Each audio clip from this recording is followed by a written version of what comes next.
तेजस mark 2 को लेकर हमेशा आप लोग एक चीज नोटिस करते होंगे कि कोई खबर निकल कर आती है तो वो बड़ी सी अटपटी होती है। यानी वो खबर एक तो बुरी होती है और कुछ इस तरह के तर्क वितर्क इसको लेकर दिए जाते हैं कि वो पूरी तरह से समझ से परे होती है। जबकि अगर तेजस मार्क 2 का इंपॉर्टेंस भारतीय वायुसेना के लिए देखा जाए तो ये स्वदेशी रफाल है, एक इंजन वाला। अभी आज की अगर परिस्थितियां ऐसी होती कि तेजस पूरी तरह से तैयार होता और 100 की संख्या में भारतीय वायुसेना आज ही बिल्कुल इनकी इंडक्शन सेरेमनी कर रही होती तो मैं लिख कर दे सकता हूं कि चाइना और पाकिस्तान दोनों के ही कैंप्स में हलचल मच गई होती। वो लोग इसको काउंटर किस तरह से करेंगे उसकी रणनीति पर आज से ही काम करना शुरू कर देते, इतना मैं गारंटी के साथ कह सकता हूं। तो ये है तेजस मार्क 2 की असली ताकत। लेकिन उसके बावजूद न जाने क्यों तेजस को इस कदर नजरअंदाज किया जा रहा है, समझ से परे है। कहीं ऐसा तो नहीं कि राफेल के चक्कर में हम लोग तेजस मार्क 2 को बलिदान कर रहे हो। खबर कुछ ऐसी बुरी निकल कर आई है जो कि आज आपको जानना जरूरी है। आप इस वीडियो को एकदम एंड तक देखते रहिए और चैनल को सब्सक्राइब जरूर कर दीजिएगा।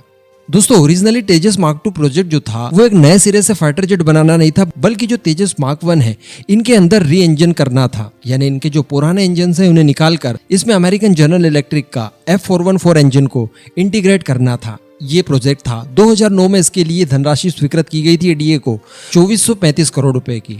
लेकिन फिर बाद में हमारे रिक्वायरमेंट्स को देखते हुए बेहतर इंजन, बेहतर लोड कैरिंग कैपेसिटी, बेहतर एवियोनिक्स और सारी कुछ चीज़ें इसमें एडवांस करके एक नए फाइटर जेट के लिए प्लान किया गया। अब ऑब्वियसली अगर आप नया फाइटर जेट बना रहे हैं तो री इंजन की बजाय तो उसमें बहुत खर्च आएगा, लगभग 2 से 3 गुने का ज़्यादा खर्च आएगा। और सबसे बड़ी बात कि आप सारी चीज़ों को रीअरेंज कर रहे हैं और एडवांस लेवल तक ले जा रहे हैं। अभी लेकिन उतनी ही धनराशि में एडीए लगातार काम करता रहा। अब अभी हम लोग ये जानते हैं कि तेजस मार्क 2 का सीटीआर पूरी तरह से कंप्लीट हो गया था। साथ ही अप्रैल मंथ से इसका फैब्रिकेशन वगैरह शुरू हो गया था। यानी पहले प्रोटोटाइप के ऊपर एचएएल ने काम शुरू कर दिया था। इसका निर्माण कार्य जो पहला प्रोटोटाइप है उसे बनाना शुरू कर दिया था, जो कि इस साल के अंत तक रोल आउट भी हो जाएगा और 2023 में इसके टैक्सी ट्रायल्स लिए जाएंगे, हाई स्पीड, लो स्पीड, और उसके बाद इसकी फर्स्ट फ्लाइट कंडक्ट की जाएगी। इस लेवल तक हम लोग पहुंच गए हैं। लेकिन यहाँ पर आपको एक चीज और याद होगी, मैंने आपको ये भी वीडियो बनाकर बताया था कि तेजस मार्क 2 के 4 प्रोटोटाइप बनाए जाएंगे और चारों को अलग अलग कैपेबिलिटीज के हिसाब से टेस्ट किए जाएंगे। यानी जिस हिसाब से प्रोटोटाइप आगे बढ़ते जाएंगे, 1 के बाद 2, 2 के बाद 3, 3 के बाद 4, इस तरह से इनका काम कंप्लीट होते होते एक फाइनल स्टेज तक इन्हें पहुंचाया जाएगा, ताकि किसी भी तरह की कोई कमी इनके ऑपरेशनल होने के बाद न दिखाई दे। लेकिन दोस्तों, इसी बीच खबर निकल कर ये आती है कि अब इसके दूसरे प्रोटोटाइप के निर्माण के लिए पैसा खत्म हो गया है। जी हाँ, ये जो प्रोटोटाइप इस समय बन रहा है, जिसका काम अप्रैल मंथ से शुरू किया गया है, ये तो बन जाएगा, क्योंकि इसके लिए एचएएल ने अलग अलग वेंडर से अलग अलग कई सारे सब सिस्टम्स बनवाए हैं, जिनकी पेमेंट भी उसी अलॉट की गई राशि में से दिया गया था। लेकिन अब बताया जा रहा है कि वो धनराशि पूरी तरह से खत्म हो गई है और अगले प्रोटोटाइप के लिए कोई व्यवस्था करनी बहुत ज़्यादा ज़रूरी है। यानी यहाँ पर एक एडिशनल फंड की स्वीकृति मिलनी चाहिए भारतीय सरकार द्वारा। अगर ऐसा नहीं होता है तो उसका दूसरा प्रोटोटाइप नहीं बन पाएगा।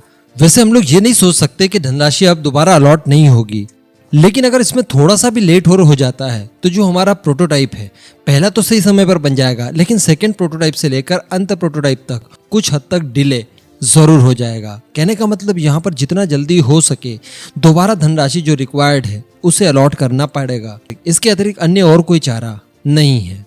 आप जानते हैं कि अगर फाइटर जेट की बात की जाए तो सबसे ज़्यादा एडवांस अभी तक हमारे द्वारा बनाया गया तेजस मार्क 2 ही होगा। इससे पहले हम लोगों ने जो बनाए थे वो बस शुरुआत थी, हमने सीखने के लिए बना लिए। लेकिन तेजस मार्क 2 एक्चुअल है कि जो दुनिया भर में कंपटीशन कर पाएगा, दुनिया भर के बड़े बड़े फाइटर जेट के साथ मुकाबला कर पाएगा, इतनी कैपेबिलिटी उसमें होगी। तो ये हमारे लिए सब कुछ है। इसी के आधार पर तो हम लोग एमका बना रहे हैं, एमका के आधार पर ही एमका मार्क 2 बनेगा। तो ये प्रोजेक्ट भारत के हिसाब से बहुत ही ज़्यादा ज़रूरी है। और सबसे बड़ी बात है कि जो हम लोग MMRCA 2.0 डील कर रहे हैं, ये सारी रिक्वायरमेंट को भी कहीं ना कहीं तेजस मार्क 2 खत्म कर देगा। अब अगर मान लीजिए कि यहाँ पर भारत थोड़ा सा जोर और लगाता है और अभी चूंकि हमें नेवी के लिए भी खरीदने हैं 26 फाइटर जेट, उसके बाद MMRCA डील करना है, तो अगर ये हमने हाथों हाथ कर ली तो फिर हम लोग तेजस मार्क 2 के लिए पैसा कैसे अलॉट कर पाएंगे? क्योंकि हम लोग ये भी नहीं भूल सकते कि साथ में हमारा एमका प्रोजेक्ट भी चल रहा है, उसके लिए भी तो धनराशि लगेगी ना। और उसके ठीक 1 साल के बाद में TEDBF भी आएगा, जो कि तेजस मार्क 2 से भी ज़्यादा बड़ी परियोजनाएं हैं और ज़्यादा इंपॉर्टेंट है। तो ऐसी परिस्थिति में हमारे तेजस को दिक्कत हो सकती है। यहाँ पर कोई ना कोई सॉल्यूशन निकालते हुए तेजस मार्क 2 के लिए सारी बाधाएं क्लियर करनी चाहिए। इसके अलावा हमारा कोई दूसरा मकसद इस समय नहीं होना चाहिए। अगर MMRCA 2.0 डील में लेट भी होता है तो वो चलेगा, लेकिन तेजस मार्क 2 में लेड बिल्कुल भी नहीं चलता, हम अफोर्ड कर ही नहीं सकते। अब आप अपना ओपिनियन नीचे कमेंट बॉक्स में जरूर दीजिएगा कि आपके हिसाब से तेजस मार्क 2 का इंपॉर्टेंस भारत के लिए है क्या। जय हिंद।